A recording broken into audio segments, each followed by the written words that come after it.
2019 world cup. 2019 का world cup India के लिए यादगार वर्ल्ड कप भी था और साथ में ही विवादित वर्ल्ड कप भी था। इस वर्ल्ड कप में इंडिया पे और इंडियन प्लेयर्स पे काफी कुछ आरोप लगे। मैं ये कहना चाहता हूँ कि महेंद्र सिंह धोनी ने जानबूझ के ये वर्ल्ड कप हरवाया था, लेकिन उसके बाद भी इंडियन टीम ने इस वर्ल्ड कप में काफी अच्छा परफॉर्म किया। इंडिया ने 9 में से 7 मैच जीत के ग्रुप स्टेज की टेबल पर टॉप किया और सेमीफाइनल 1 में अपनी जगह बनाई। लेकिन फिर इंडिया जो कि टेबल पर नंबर 1 थी और न्यूजीलैंड जो कि टेबल पर नंबर 4 थी, जिसने बड़ी मुश्किल से गिरते पड़ते सेमीफाइनल के लिए क्वालिफाई किया था, आखिर कैसे उसने इंडिया को सेमीफाइनल में हरा दिया।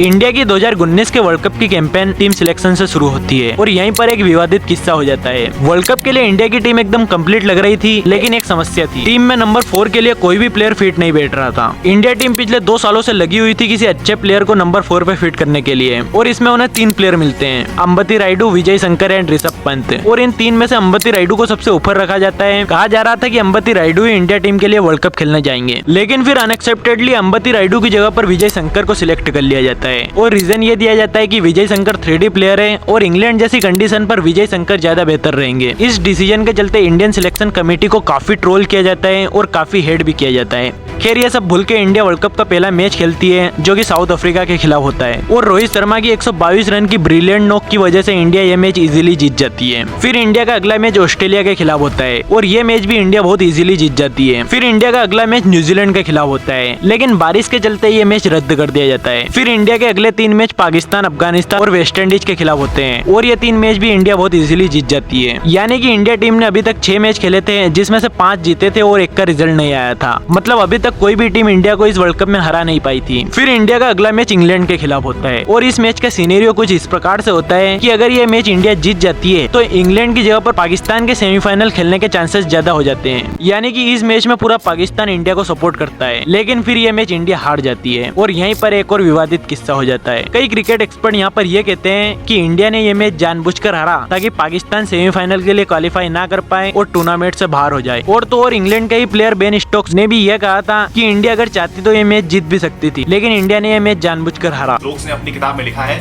कि भारत ये मैच जीतना ही नहीं चाहता था। उन्होंने कीपर महेंद्र सिंह धोनी और केदार जाधव की नीयत पर सवाल खड़े किए। खैर फिर इंडिया के अगले 2 मैच बांग्लादेश और श्रीलंका के खिलाफ होते हैं और ये दोनों मैच भी इंडिया बहुत इजीली जीत जाती है और यहीं पर इंडिया के सारे लीग स्टेज के मैचेस खत्म हो जाते हैं। इंडिया 9 में से 7 मैच जीतकर पॉइंट्स टेबल पर टॉप पे रहते हैं और सेमीफाइनल में अपनी जगह बनाते हैं। गाइस माफ करना मैं आपको थोड़ा सा डिस्टर्ब कर रहा हूँ, लेकिन अगर आपको भी क्रिकेट में इंटरेस्ट है तो आप हमारे चैनल को सब्सक्राइब कर लो। हम आगे और भी अच्छे क्रिकेट के टॉपिक्स लाएंगे, जिससे आपको मजा भी आएगा और आपको नॉलेज भी मिलेगा।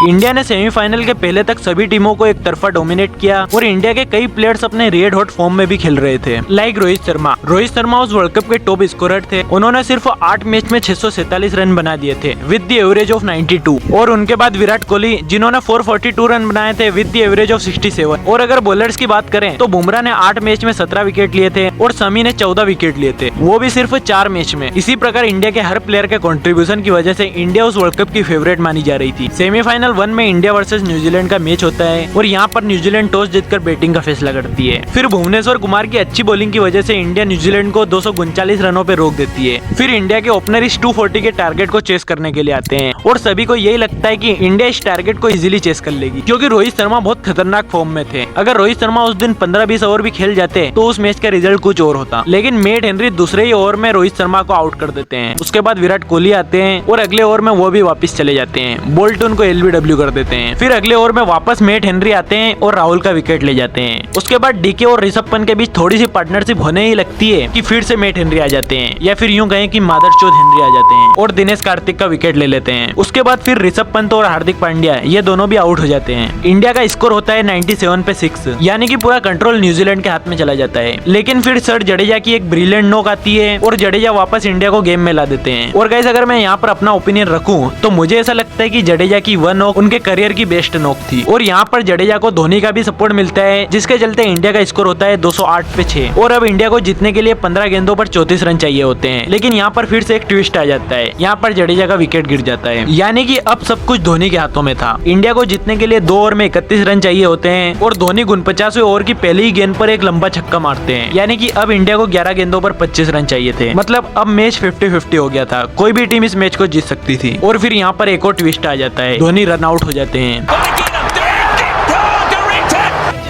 और बस इंडिया का सफर यहीं तक था। इंडिया ये मैच हार जाती है और वर्ल्ड कप से बाहर हो जाती है। इस मैच के बाद इंडिया के फैंस इंडिया की परफॉर्मेंस से काफी निराश होते हैं और कई लोग तो ये भी कह देते हैं कि धोनी ने ये मैच जानबूझकर हराया। धोनी नहीं चाहते थे कि किसी दूसरे की कैप्टेंसी में इंडिया वर्ल्ड कप जीते। इस सेमीफाइनल के बाद इंडियन फैंस काफी निराश होते हैं। सभी फैंस को यही लग रहा था कि ये वर्ल्ड कप इंडिया ही जीतेगी, लेकिन सेमीफाइनल में ऐसी परफॉर्मेंस के बाद सारे फैंस काफी डिसअपॉइंटेड हो जाते हैं। खैर गाइस, आज के लिए इतना ही। अगर आपको वीडियो अच्छी लगी हो तो लाइक कर देना और चैनल को सब्सक्राइब कर देना।